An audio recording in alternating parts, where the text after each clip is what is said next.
Questa strada c'è un banale al vento. This is Stella. She's 83 years old. I'm in her kitchen and she's singing me an old Sicilian love song, like pouring her heart out singing. Nobody's ever sung me a love song, so I'm soaking up every single word of it, even though I have no idea what she's saying. Oh, she's giving me a kiss too. G'day, my name's Tak. I've quit my full-time job and followed my heart and stomach to Italy, a place where I always wanted to film traditional Italian food and produce. It's a self-funded passion project, so it's just me and my camera. No other camera crew. Bit raw in parts, but delicious. Along the way, my Sicilian mate Salvo joined me as a translator. He owns and manages Convivio Pizzeria in Sicily and is nutty about good food as I am. A Japanese-American Aussie in Italy? And you're not even a chef? Just a nobody? Well, that's exactly why you should stick around. Here's my story. Andiamo a mangiare. So today we're at Lucia and Giancarlo's place. This is Lucia and her husband Giancarlo. They run a guest house in Comiso called Il Filo di Paglia.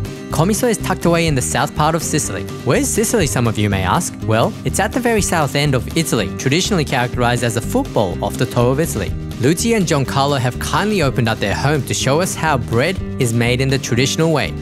Pana di casa translates to house bread. Stella is their grandma. They've also invited their brothers, sisters, and their kids because that's what the Sicilians do. Probably today I will see how my family used to do this, so something special. Cool. Really special. Excited, alright, let's go.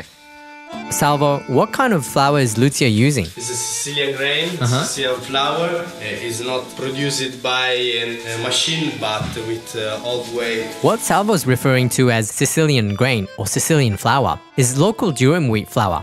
Back in the day, Sicily was considered the breadbasket of the Roman Empire. The soil in Sicily is fertile, so with that, the quality of the grain is really good and therefore the bread tastes great. Più ne fai, più diciamo. Lucia then adds normal flour to the mix. Okay. What's the next ingredient, Salvo? And now what you see here, it's a natural yeast. So this is already 10 years old. 10 years old. Wow. Yes. So 10 years old, like you. Yeah, this is his brother. Brother, yeah. So that yeast is kind of like a, like a little organism that lives. You have to always tend to it. I'm a little bit familiar with it with like, say for example, like natural yogurt or kombucha. You have to give it water every day and then keep it. So, if you have to go on holidays or something, I know like some of my mates that do that, they have to give it to, one of their friends. It's basically like a cat or a dog, a house pet that you need to feed. That's the salt going in. Un po' di acqua fredda. Fresh cold water. And the 10-year-old yeast, the unofficial child of the family. Flour and water. Dunque, l'acqua fredda. Abbiamo qua la fortuna di esserci cresciute con queste cose. Tutte le... che posso? Lo dico anche per TAC. The kids are pretty eager to pour water in the mix. There's a difference between the blue jug and the yellow jug. Okay, two kind of water, one fresh and one warm water. Because fresh good to break the yeast, and warm it help you to mix everything. To bind everything. Yes. The mixing's done. The next step is the kneading. It's time to bring out the big guns. The kneading table briola and the kneading arm brioni. Ok. Sì. Piano piano, tira. This is hard work. Traditionally, it was all done by women. Lucia's sisters take over, and the experience shows straight away. Then Salvo and his girlfriend Miriam jump in. Without much luck. Who said bread making was easy? The dough is starting to look smoother, which means we're not far off. You can hear Lucia chanting a prayer to bless the bread. Okay, l'angelo passa a razze cilas, like the angel comes And blessing. and bless the bread. Okay, yeah. And go. Okay, and then go. And then come back. Go to another bread person. Busy angel, yeah. So the bread angel comes and blesses the bread. Damn, I wish I met the angel.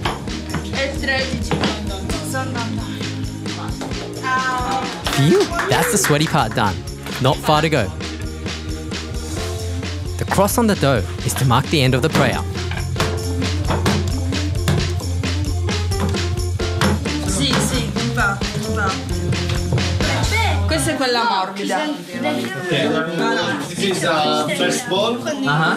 This is very soft. We will use this after cooking, like bread. So we cut in the middle. Maybe we put like dry tomato and cheese. We're getting there.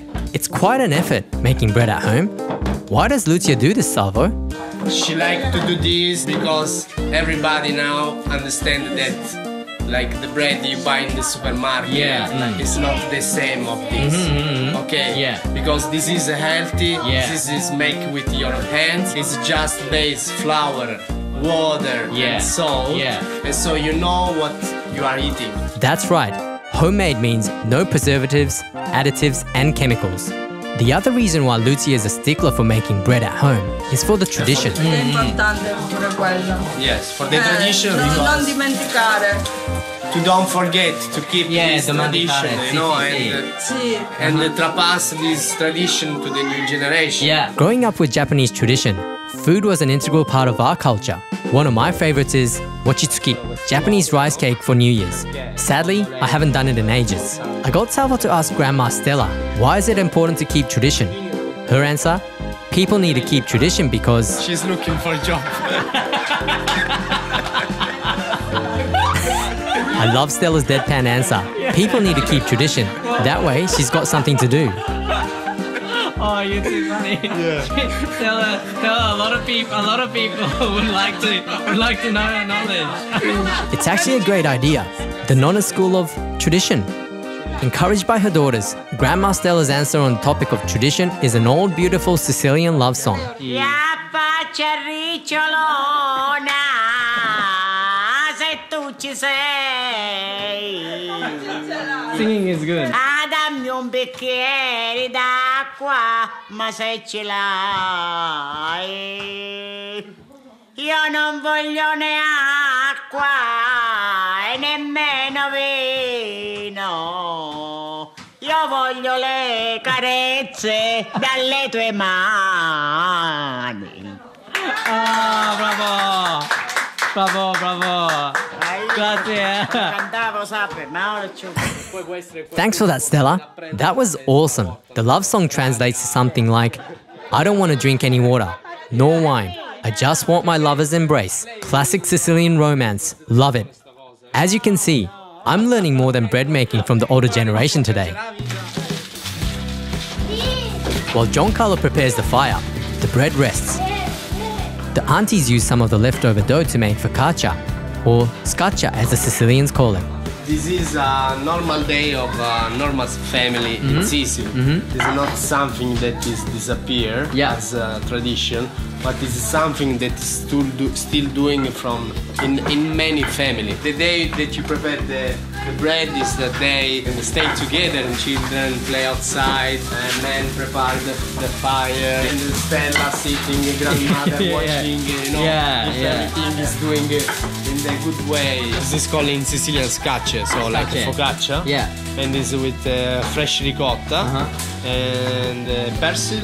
Okay, so the smell of the tomato, the passata sauce, and also the ricotta is really nice. And then not only that, whilst these guys are working on the next side over here, we have the fire going. And so there's the olive tree that's burning in the background. So that really gives it a nice really smell of the olive and the smokiness as well, which adds to the flavor.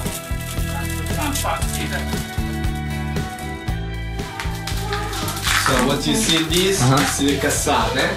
Cassate? Yes. Oh, okay. What is It's used to make for Easter. In Easter. Easter week. Uh-huh. And it's cinnamon. It's ricotta, sugar, and the cinnamon. Oh, okay. See. Same with the same fire.